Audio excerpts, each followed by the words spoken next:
Assalamualaikum warahmatullahi wabarakatuh. Selamat petang, Puan Ketua. Saya mendapat izin untuk saya membahaskan isu berkenaan dengan rang undang-undang penjara. Saya nak menyentuh yang pertamanya seperti mana yang sahabat saya daripada Glugo tadi menyentuh 63A. Saya akan menyentuh akta ibu ini dipindah dengan memasukkan selepas Seksyen 63 iaitu seksyen yang berikut.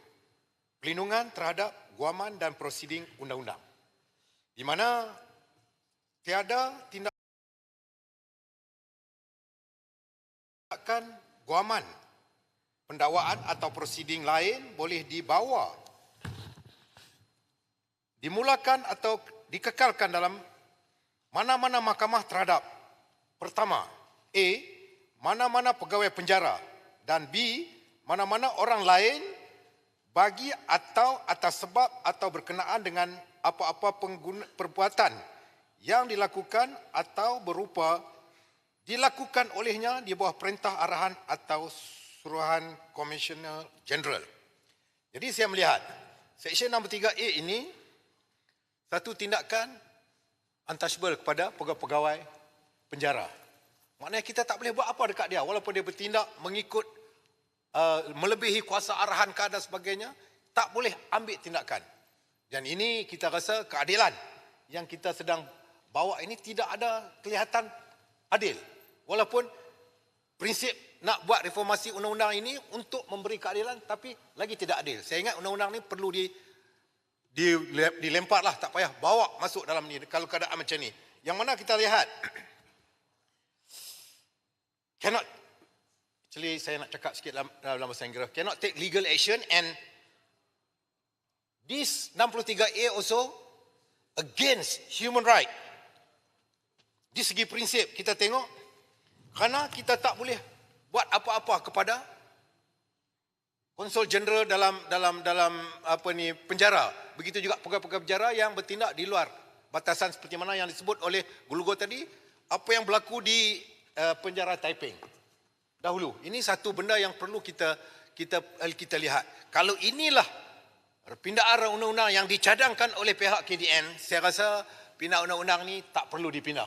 Kerana tak boleh buat apa-apa, back to normal. Malah lebih teruk, regresif disebut oleh Glugo tadi. Saya setuju dengan Glugo, banyak benda hari ini.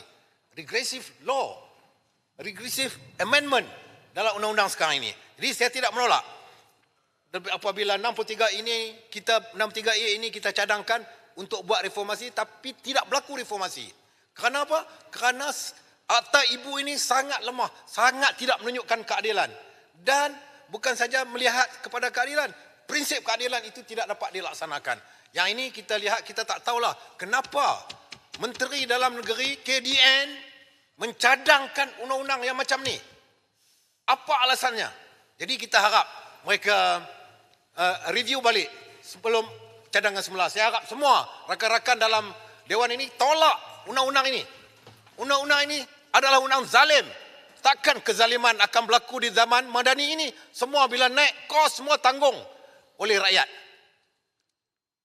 Apakah Madani ini zaman yang menunjukkan zaman kenaikan semua barang termasuk undang-undang penjara yang nak menunjukkan adil tapi lebih zalim. Dengan adanya Undang-Undang 63A, it will be untouchable. Jadi saya nak cakap dalam Undang-Undang 63A yang dicadangkan ini.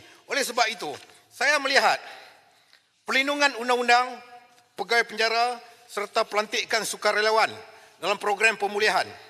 Saya memahami keperluan melindungi pegawai yang menjalankan tugas dengan suci hati. Namun, kerajaan perlu memastikan perlindungan tersebut tidak menimbulkan persepsi bahawa pegawai tertentu kebal daripada tindakan sekiranya berlaku kecurian atau salah guna kuasa. Begitu juga dengan pelantikan sukarelawan. Saya menyokong pelibatan masyarakat dalam proses pemulihan banduan kerana pemulihan yang berkesan memerlukan sokongan komuniti. Namun, apakah tapisan keselamatan, latihan dan garis panduan yang akan dikenakan kepada sukarelawan yang dilantik ini? Kita mahu memastikan setiap individu yang terlibat dalam proses pemulihan benar-benar mempunyai integriti dan keupayaan membantu mencapai matlamat.